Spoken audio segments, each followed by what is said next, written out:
Hello, everybody. My name is Ian Kirkpatrick. I'm an author, idiot, and loin streamer, and today we're going to do a double feature of comics. That is right, a double feature of comics. One, it will be It Took Luke, Overworked and Underpaid by Mark Bouchard, Bayleigh Underwood, Micah Myers, and Jasmine Walls. And the other is Sweet Tooth by Jeff Lemire. Sweet Tooth was given to me, the first issue of it was given to me by my best friend Sam. And then also It Took Luke, Overworked and Underpaid was also recommended to me by my best friend Sam. In case you didn't know, he is a comic artist, went to school for comic arts, and so obviously recommends stuff based on like what he's read or preferences in his, what he thinks are good stories or interesting art. And yeah, so I read both of those. The It Took Luke Overworked and Underpaid is a single issue, and then Sweet Tooth is actually 5 issues in one and then goes longer than that, but we'll get into it when we go over those two comics separately. And I've done other comics here on the channel. It's just another art form. I love visual arts, if you haven't noticed, from the background, from the art over here, from all of the different ways that I try to interact with art in general. So I do comics here every once in a while if when I'm reading like I'm supposed to. But before we get started, number one, if you enjoy what I do here on the channel, please remember to like, share, and subscribe, or maybe perhaps consider becoming a member. The second thing is, if you would like to be featured on the channel, there are 2 ways. The first way is through Lemire, the monthly prompt writing contest, where I give you a prompt, you write a short story using that prompt, and on the first Monday video of the month, we bask in your creativity. The second way to be featured is if you are an indie author and you have a book out or a book that is coming out. If you submit it to the Fresh Meat feature, that first chapter will be shared here on the channel to hopefully be like a nice little Sam's Club sampling where people just can't help but go to the aisle and get their month's supply for forever. And you'll get new fans who know who your characters are. And maybe I'll pick it up, maybe I won't. It just depends. And the third thing is, if you would like to check out any of my books and judge me, they're available at any of your favorite places to get books, including the local library upon request.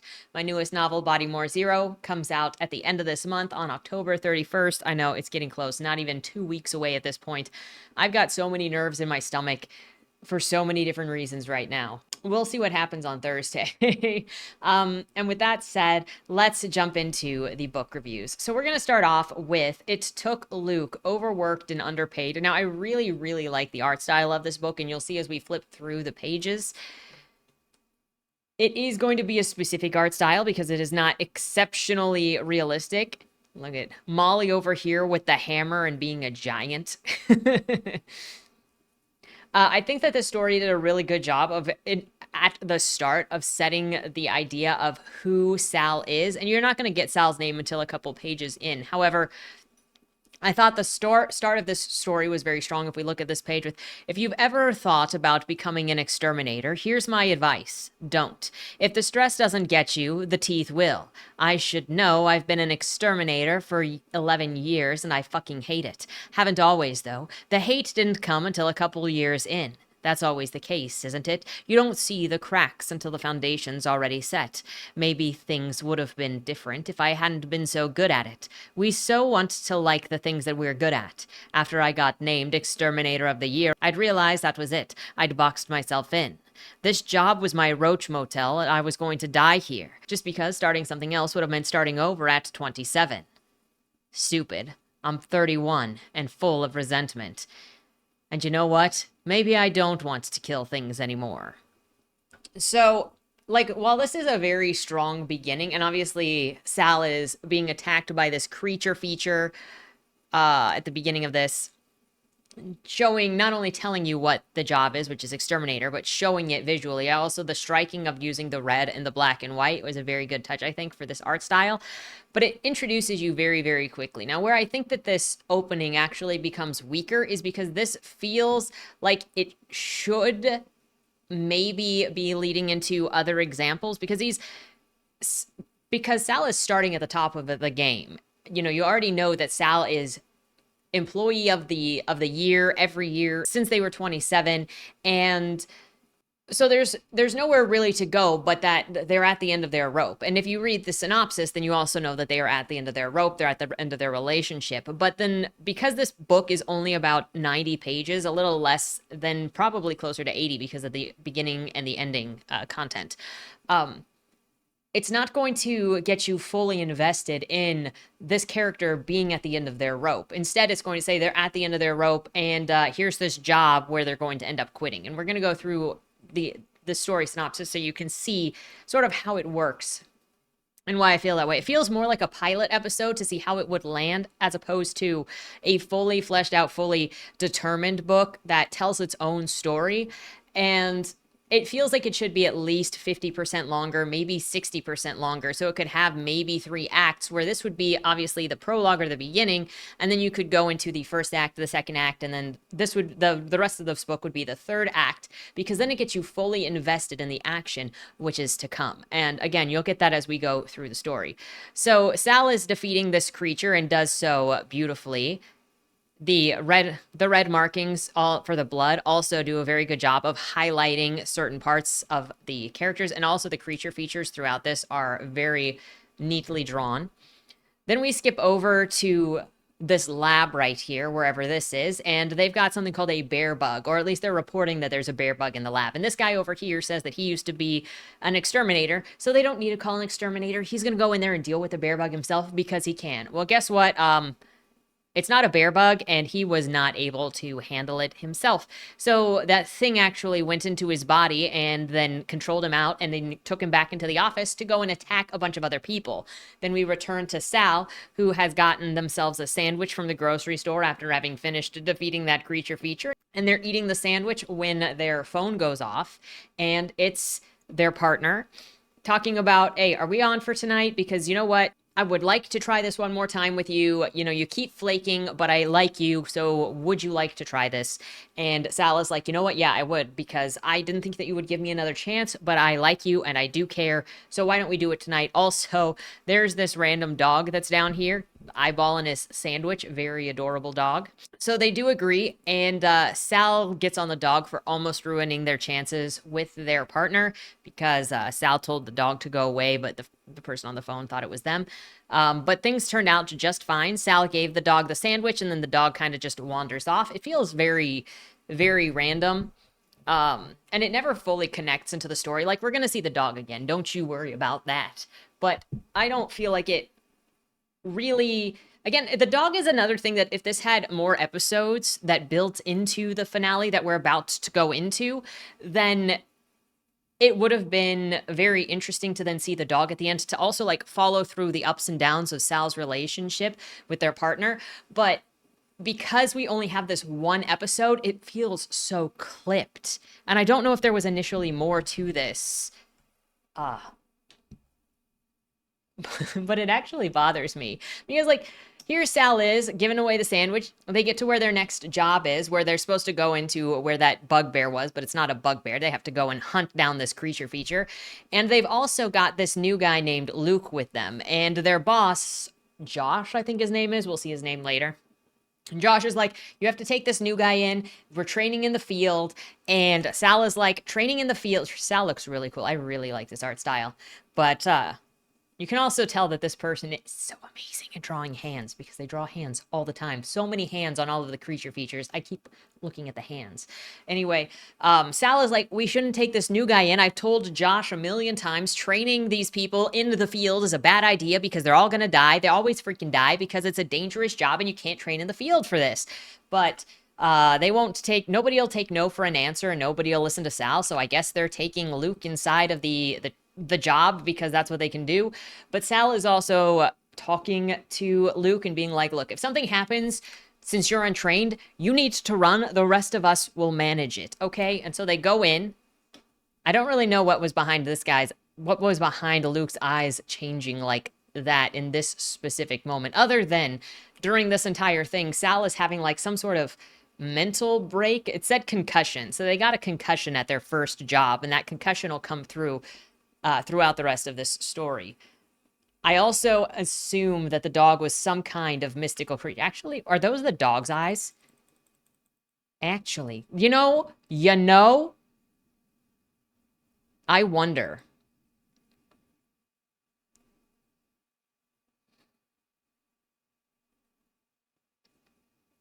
Is the dog connected to the creature feature? Is that Sal seeing the dog? Anyway, the other people didn't actually hear this guy bark. But so Sal heard the barking, and then Sal goes, I'm going to go and look for the dog, BRB. But also, you got this creature forming back here after Sal has run off. And it takes Luke. It took Luke, is what it did. And he is taken off.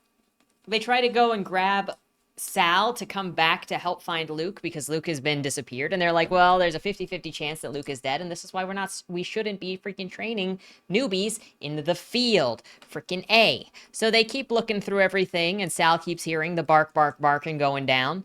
And they get to this office room. Again, the red does such a brilliant job of highlighting specifically how gruesome this area is when it's all in black and white. I really love the way that it draws in your eye to those specific areas and how the color is used in these splotched areas. Anyway, so Luke sees this person typing away in the office that is also talking like a cultist, because this thing the entire time has been talking like a cultist. You know, there's a deep suffering that goes unfelt by all those who surrender their flesh to the Colossus. What on your efforts, your hopes for a better life? You have allowed yourself to grow jaded and bitter. Seek forgiveness in the flesh. Allow me to your hearth. The thing attacks Sal, and Sal fights it off. But then instead of it killing them, it kind of hits the wall and they pass out. They imagine themselves going into their partner's apartment where their partner has actually stabbed and bit out parts of their neck and is still barking at them. Then they wake up and their friends are around them again, or their coworkers, I should say. And that's when Molly notices that Sal's got bloodshot eyes and looks like they've been concussed. They get attacked by a bunch of creature features again, and Sal is out here remembering the dream, which gets Sal into like hyperdrive to attack everything. And this is also such a really cool panel. Molly slapping down that hammer on the thing's face, but Hassam has taken heavy damage. And then when Molly is looking around in the trees, she finds this child. So Sal tells Molly and Hassam, why don't they go with the child? Hassam is already heavily injured. He's not going to be able to fight off these creatures. Molly now has to take care of that child. So then Sal will just handle the creature feature themselves. They're going to keep looking through things. So don't you worry about it. Sal also tries to call their boss to say, hey, can we just flake on this? And the boss is like, look, no. If you want to get paid, you're not flaking on this job. This job needs to get finished before you leave the freaking building. Hassam says, you know, I can't leave this job because I got to take care of my wife and children. And Molly is like, I can't afford to lose the health care that this gives me. So we can't really leave. And that's when Sal is like, look, you guys go. I'll make sure this job gets done. Don't you worry about it. Head out of here.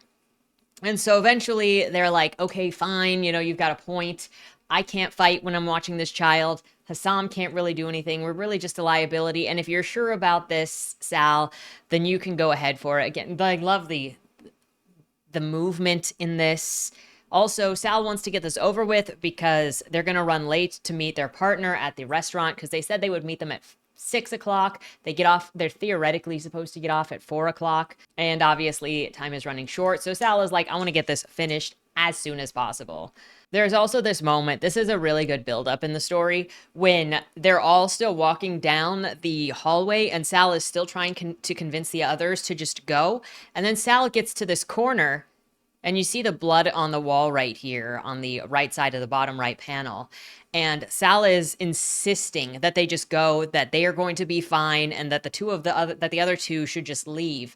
And you know that this is building up to something, and you get this really cool double-paged panel where it shows the cleaner hallway and then the messy hallway that Sal was looking down, that Sal actually wanted to keep them from looking at this horror show over here. And just the dimensions, the artistic style, the sizing, the dynamic of this page is masterful. I love this page so much. So then Sal just continues. And again, the red makes such a statement and it takes over more and more as it goes, with Sal being the only little bit of white left down here. And again, just beautiful use of the color spotting. And then obviously the complete separate. So you've got Sal going into this red area, completely red area where they're the only bit of life, to switch over here to the black and white where the only red is Hassam's arm being covered in the bandage where he was bitten. So they're all leaving and they're doubting whether or not they should go. Molly is starting to feel bad about leaving Sal to deal with this all on their own. And Molly is thinking, maybe I should have stayed behind to help them. And Hassam, maybe you should take this child so that I can go back and help them. And Hassam's like, how am I supposed to take the child? I'm already struggling. I can barely walk. I kind of need your help in general. So you should stick here and help me. Yet, oh, look at this. Look at this face right here. Sal is just continuing forward, doing what they got to do, and tries again to get out of the job, but the boss is like, yeah, no, you need to get this done. So Sal is looking at all of this mess and being like, okay, that's it. I'm done with this. Quote, I've been an exterminator longer than I've ever been anything, but I should have quit a long time ago. I made this bed. Shouldn't be surprised that I have to fucking lie in it. This job has never been anything but a nuisance. It is the rot growing and crawling across the rest of my life. It is a pest, and I've never been good at anything as I am at eliminating pests. So then this is when Sal sends their boss a text saying that I am quitting BT Dubs after this job. Quote, the thing about rot is that it can't be repaired, but once it's been excised, what's left can be salvaged. I am going to salvage this life, starting today with Alex. And Alex is the partner that they are meant to go and meet at a restaurant at 6. So Sal continues through the building looking for the creature. Is attacked, and then you've got this amalgamation of this eldritch whatever full of faces and hands and tentacles that attacks them and invites them to join, also saying, what, are you a metaphor for the obstacle of struggle to overcome? Which is very on the nose, by the way. Like, this area is very on the nose. Or simply a pest, to be eliminated. So then Sal attacks the creature. The fighting goes down. So you got all of these beautiful hands crawling in and clawing them. And one of the last faces you see is actually Luke, whom it took. Quote, the thief comes only to steal and destroy. I have come to say that they may have life and have it too. Sal cuts off the head and says, shit, what'd you do to deserve this? Apply for the wrong job? Yeah, applying for the wrong job leaves you living up in hell for the rest of your life. It looks like the concussion or something gets Sal again and brings him down. Then we return to Hassam and Molly coming down the stairs where Hassam is saying that he's struggling. Molly is like, okay, I need to go back. I can't leave Sal to do this on their own. Can you just take this child and leave? But then in the middle of their arguing, Hassam is attacked, and it was actually this child that was also part of the creature feature. Everything in this building was compromised. And then we return over to Sal, who is theoretically still alive. Looks like Sal is still alive. Probably would still be alive at the end of this. I'm going to think that way. Though you can probably take this in a negative way if you really wanted to, because this kind of falls into one of my least favorite contemporary tropes, which we'll get to in a second. But Sal is trying to come back from the monster's lair, and Sal has continuously told us how good they are at their job from the very beginning of this, the best at elimination. So here they are, having eliminated that creature, but then telling Alex, hey, I might be a little bit late for our date tonight. And Alex sends a message saying, don't bother coming. Meanwhile, the dog also comes up in here. So that leaves me to believe that the dog was also part of some sort of creature feature that was either protecting Sal or became partners with Sal or something like that, because, he came back way back here and then got fed. And then the entire time they were in this building, Sal was hearing the barking. So it's very likely that the dog was involved in something, though whether the dog was involved with the monster creature or in some cases, because we've seen it in other books where the dog is a symbol of a new life or hope going forward. So it could be something like that. It could also be some sort of cryptid, right? Is that a picture of what the dog could have been? Concept sketches? See, and that gives me the idea too that this was very much a pilot idea. But you see what I mean by it feeling like there were things left out, like a centerpiece. So being introduced to Sal as an exterminator and being best at their job, I think it needed some episodes in between to introduce us more to the side characters characters like Alex, like Molly, like Hassan, but mostly to set up this relationship between Alex and Sal so that it would mean something when you see their relationship falling apart. Sal not really being able to be there. Alex not really being a good partner there either, because there's not really any patience, but we also don't get to see how they were partners with each other, because clearly Sal may not have been a very good partner and may have always been absent on Alex, but we don't get any chance to actually see them. So then the impact at the end when Sal is told not to come back, it just, that's also why it feels like a pilot, because this could be the beginning of a new thing, since everybody in Sal's life has now dropped them.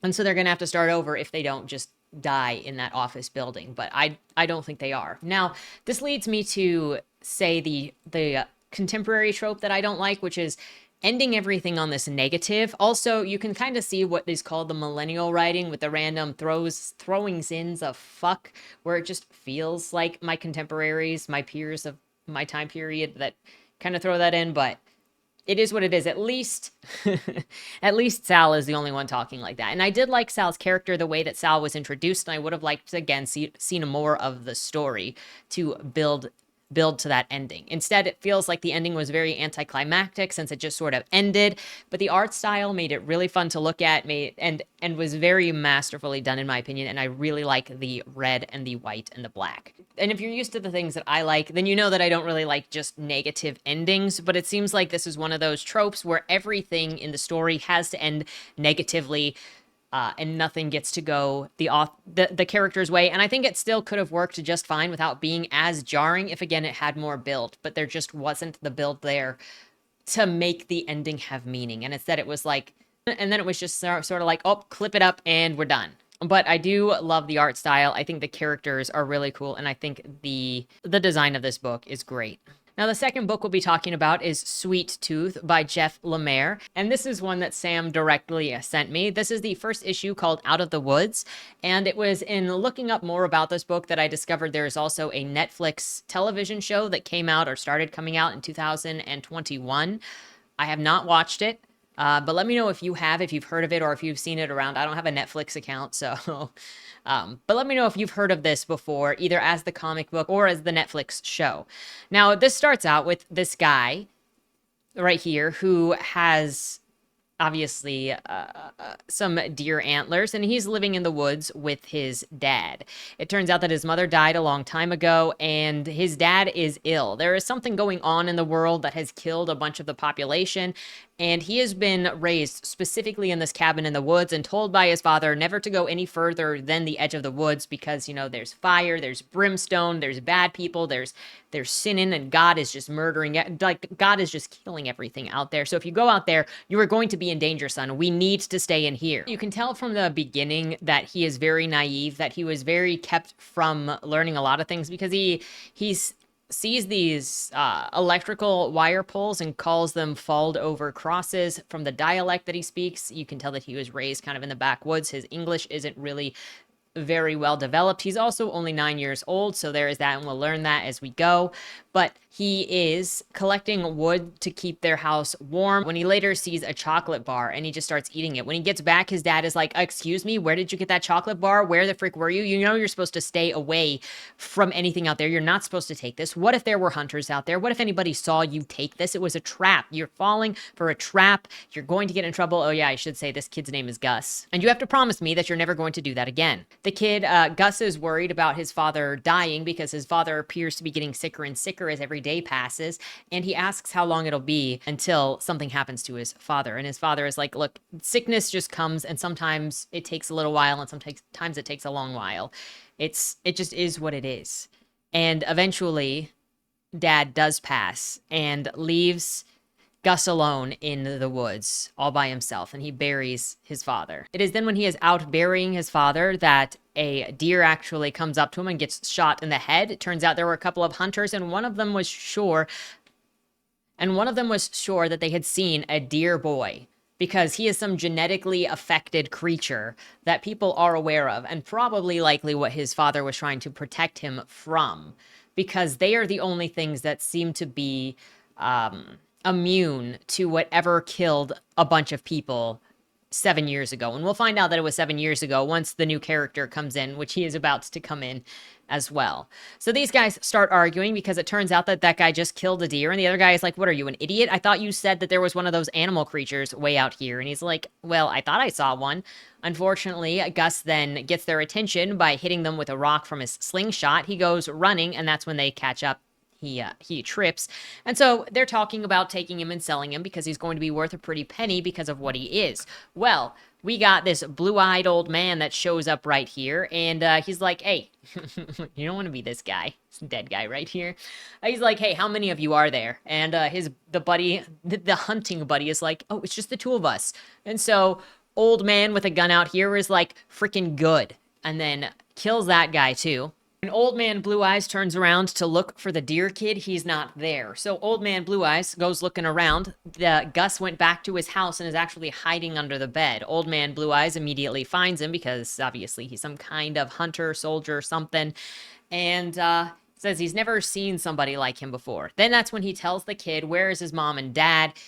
The kid tells him that his parents were dead. And so then the guy's like, look, the plague has killed a lot of freaking people everywhere, but I can take you somewhere safe. It is called the Preserve. If you follow me, we can go there. And the kid is like, I can't go with you. My daddy made me promise to never leave the woods. I cannot leave the safety of the woods. And this guy is like, fine. I can't force you. I'm not going to try to force you. If you want to stay here, stay here. There were 2 hunters over there. Likely there are going to be more. So if you want to stay here and be a sitting duck for other hunters, fine. But I have to leave. He doesn't try to force the kid. He doesn't try to convince the kid any further and then just leaves. And that's when the kid follows after him to his horse on the main road and is like, okay. I don't want to be here alone. There's nobody here. I can't be here. I guess I will go with you. I will trust you. Now, this is something that I appreciate specifically because I have been reading Something So Lovely, which I will do a book review on once I'm finished at some point. And the character in that book is told things throughout. She says that she's cautious. And then every time she's told something by a demon, mind you, she's an angel. And by demons, she's told these things. And she just believes it. And she just accepts all of it. And this kid has more caution in a single moment of, I can't go with you. Daddy told me not to. I'm scared to leave the forest, than at all with that angel in the book talking to Lucifer or any other demon. This shows a caution. This shows a distrust. And then it shows the desperation when you're like, okay, I don't have anything else to do. I don't know anybody else. I don't want to be here alone. And a desperation to have a companion because he has lived with his dad all of this time. And so it's going to be living in this cabin in the woods in fear of being hunted by what you just saw happen, or this guy who just saved your life that you might feel like you can maybe trust. And so that shows a level of desperation in the kid. So they get on the guy's horse and they start traveling. Of course, everything is broken down. This guy keeps making jokes. The kid says, hey, I don't eat meat. And the guy's like, well, what the frick do you eat? So Gus says that his dad had a farm and taught him how to grow a bunch of things. And they mostly just ate vegetables and fruits that they grew. Because the kid won't eat the meat that the old man got. What's his name? Leopard? Leopard, he's like, it's like leopard. It's a joke. He likes to say things and say it's a joke. Anyway, he gives the kid more candy because that's what the kid seems to be eating. And then they go to sleep for the night. I can't say that I'm a huge fan of this art style. It is very specific, but this entire thing, the shadows make this kid look like he's got a giant mustache. So they lay down to sleep and then they get attacked by these guys in different wooden masks, it looks like. They're going to kidnap the kid because, again, the kid is valuable. But Mr. Leopard here takes them all down. He also takes shots to himself. Jeopard, not leopard. Jeopard. Sorry, it's Jeopard. It's Mr. Jeopard. Anyway, so the guy kills him. You get a bullseye through the elephant's head, and then he also is taken down by the damage that he had received during that fight. So the kid actually grabs this old man, because this old man has helped him twice now, and carries him back to the horse, and then carries them forward, looking for somewhere for them to hide that is inside of a building. One of the things that his father also said was to never do fires during the day because the bad people will see the smoke and then likely follow you to the smoke. His dad also gave 5 rules. One of them was never leave the woods. Another one was not to do the fire during the day. One of them was to pray for mom. I think another one was to pray for him. And then he's like, I've broken all of dad's rules. And so I mean, we know what's going to happen. Obviously, this is going to be a tragedy, and you can also see that it's a tragedy, I think, by the color scheme, by the darkness of it all. And it maybe changes, might be interesting to see if it changes as the issues go forward or if it gets darker or lighter, by if it gets darker or lighter. Anyway, down the road, he finds a barn that he puts the old man in and says, stay here. I'm going to go look for a house, look for supplies, look for anything that we might be able to use, and then I will be back. He finds this abandoned house a little bit further down the road where he grabs the food that he can find in the cupboards, starts looking around the house, looking at the pictures, looking for any sort of life, and he goes into this room that actually has a dead person laying in bed from when they passed from the affliction. And he also takes the book that he sees in their arms. When he gets back to the barn, he takes care of this guy's wounds, patches him up because he also learned some wound care from his father, and then they go to sleep. He dreams about the book Dandy, where these guys are warning him to get away from Mr. Jeopard because he's in danger and he can't trust anybody and it's just not safe to be here. Then they run, he's attacked, he wakes up screaming, and Mr. Jeopard is like, hey, are you okay? You were screaming. Were you having nightmares? Is it because you ate all of my candy before you went to bed, Sweet Tooth? And so this is where he starts getting called Sweet Tooth, because he really seems to respond to eating candy. Anyway, the guy's like, and you stole all of this food? Didn't your daddy tell you not to steal? And the kid was like, well, nobody was using it and people died and daddy taught me a lot of things. So yeah, there's that. Again, the old man says it's just a joke, and the kid is like, look, you can stop dismissing yourself by saying it's a joke. I'm not dumb. You can talk to me about things. The guy is like, well, you're a little bit smarter than I thought you were. Okay, and you grew some balls because, the kid's talking back to him now instead of just kind of being passively going along with it, which, again, is a step up from Calliope. Then the old man is like, BT dubs. Good thing you found food because it means that we didn't have to eat the horse. And here, the kid is like, that's a joke, right? And old man is like, you're quick, no pulling wool over your eyes. I don't think that one was a joke, by the way, but he also calls the kid a pig because, the kid pigged out on all of the snacks there. So they continue going forward, still heading towards the preservation or the preserve, whatever you want to call it, where Mr. Jeopard keeps promising this kid safety when they get there. Well, they get to this town, mostly abandoned. They're going to go into the grocery store. I mean, look, bodies everywhere. And they're going to go into the grocery store to look for more food when the kid sees somebody in a window up there and he wants to investigate. The kid also doesn't want to be left alone at the horse because he's kind of freaked out to be left alone in this area, which completely understand. You could get attacked. You've been attacked every time you've stopped anywhere. I would not want to be alone. So they go into this building where they see this girl on the bed with these bunny ears, and it turns out that she is, 1, a teenager, 2, she's being forced to prostitute, 3, she's not really an animal person. It has to do with the changing tastes of the clientele, and there is this weirdo and his wife in here that are keeping all of these women hostages as prostitutes, but who the frick are they prostituting them out for? There's like nobody in this abandoned town. I mean, who knows? Maybe everybody is hiding in those other buildings. Probably, likely, whatever. So they're threatening to shoot this guy down. And this guy is like, look, you want to go for it? Because if you're going to shoot me, I promise you that I will beat your ass in faster than you shoot me. And the guy's like, well, then my wife will get you. And guy's like, bruh, I'm either going to die today or I'm going to die in a week. I don't got nothing to lose. Do you want to challenge me? And then he's like, fine, then you can go. He's like, I'm taking the deer boy with me unless you want to fight. And so then this guy gets intimidated enough by Mr. Jeopard that he's like, fine, y'all can go. Just get out of here and don't ever make me see your faces again. And so then they get to leave.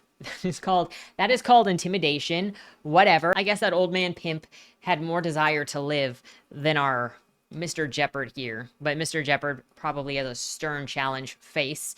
And the kid is concerned when they leave because he saw that those girls were in trouble, looked fearful, doesn't want to leave them, feels bad about leaving them. And so then he's bringing it up to Mr. Jeopard as they leave. And Mr. Jeopard is like, fine, stay here. He goes upstairs and he beats the women. And there's the other woman that asks to have her chance to shoot the wife when the wife is taken down. And so she is given the chance and executes the wife. And Gus has come upstairs and saw it all go down. And Mr. Jeopard is like, I told you not to follow me up here, probably because he knew that the kid would see the violence. And Figured that the child would no longer trust him if the kid saw him be violent like this. Again, it's not like he hasn't been violent like this before. The prostitutes all offer them to stay, and he's like, look, Mr. Jeopard's like, look, we're not staying here. You guys don't even have to stay here. And the women are like, but where would we go even, okay? There's nowhere for us to go, and what good would it do anyway? So we're just going to stay here, and fine. If you're not going to stay here, then just go away. The women also try to warn the kid that there's no such thing as a preserve. And the kid is like, there is to a preserve. The mister is going to take me there. And they're like, fine, whatever. And then as they keep going forward, the kid is like, why do people keep saying that there's no such thing as the preserve? And Mr. Jeopard over here is like, don't listen to them. They're all just lying to you, okay? It doesn't matter. But they just want to stop you from getting to where you need to be.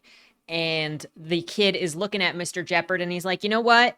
I know that you had to hurt those men back there, and I know that you had to hurt other people, and I've seen you hurt other people, but I don't think that you're a bad man, Mr. Jeopard. I think that you're a good man. Now they're continuing forward. Again, a lot of this last section, this is the last issue this is the last episode in this issue. The rest of it is them traveling forward, talking about how dangerous things are, because at every stop, at every place, there are just people guarded. It looks like they're trying to hunt this kid. This kid is nervous about being taken away by other people, but the old man keeps protecting him. At some point, the horse is shot and they get flung off of it and he gets damaged, but Mr. Jeopard picks him up and is carrying him as far as they can go. While Gus is unconscious, he has a dream of his father where his father is like, look, you're not joining me in heaven yet. And he slowly watches as his dad deteriorates in front of him, and he believes that it is his fault that his father died. When he wakes up, he is being carried and taken care of by Mr. Jeopard, and they are continuing forward, but he doesn't have the strength to move forward yet. So Mr. Jeopard carries him until he heals, and then they finally get to the preserve, which they know him at the preserve, and as you would expect, it is a facility where he is selling Gus to these people. These people give him then money in the end, or a bag of goodies. We don't really see what's inside of it, as they take Gus off to wherever he's going to go, and Mr. Jeopard goes away. We get a sneak peek of the next thing where there are these animal kids in this cage, and they talk about how the doctor comes and takes them away, and then they don't come back. A continuing thing throughout this also with Gus is that he is 9 years old, and the affliction happened 7 years ago, and nobody saw these creatures before the 7-year mark. So they keep saying him being 9 years old is impossible if he is one of these creatures, while he keeps saying that he is responsible for the affliction that killed other people. So that is where this issue ends. And the next one is called In Captivity. So I don't know how long that series is. I don't know where it ends. I just have had that on my bookshelf for a couple of years now, I think. And so I figured I would double feature it up, pair it up with It Took Luke to do the 2-book feature. But my feelings on that were, I wasn't too much a fan of the art style on that. It did feel more artsy. I didn't like the shading, I think, more than anything, but it does have its own unique art style. The feeling of the book looks very different than the feeling of the Netflix thing, because the Netflix thing makes the kid look much cuter, much younger, and so the vibe is very different. Though I'm sure that the kid is closer to 9 years old in the television show. It's just the art style that ages that kid. And that's an interesting thing about art styles. It also obviously focused on showing the violence and framing the violence very much in the action scenes and the decrepitation. And it'd be interesting to see what the television show did with that. Now, what's going on with any of these people? I don't know. Is it a take on the zombie virus, but instead of zombie virus, it's these animal-like viruses that infected the young? I don't know. I might pursue into this series more. I might look at the Netflix show. I might read the comic and watch the TV show and compare them. I don't know yet. I still haven't watched Blue Eye Samurai, which I want to watch, so I'll try to see what I can do. With that said, let me know what you think in the comments down below. Have you read either of these books? Will you read either of these books or comics? Have you seen the Netflix television show of Sweet Tooth? What do you think of the art styles? What do you think of the directions of those stories and the pacing of those stories? With that said, have a great weekend and don't die. Was that Wayland Cross in the trunk? Do you know, or is that something that's still being figured out? The person in the trunk was not Wayland Cross.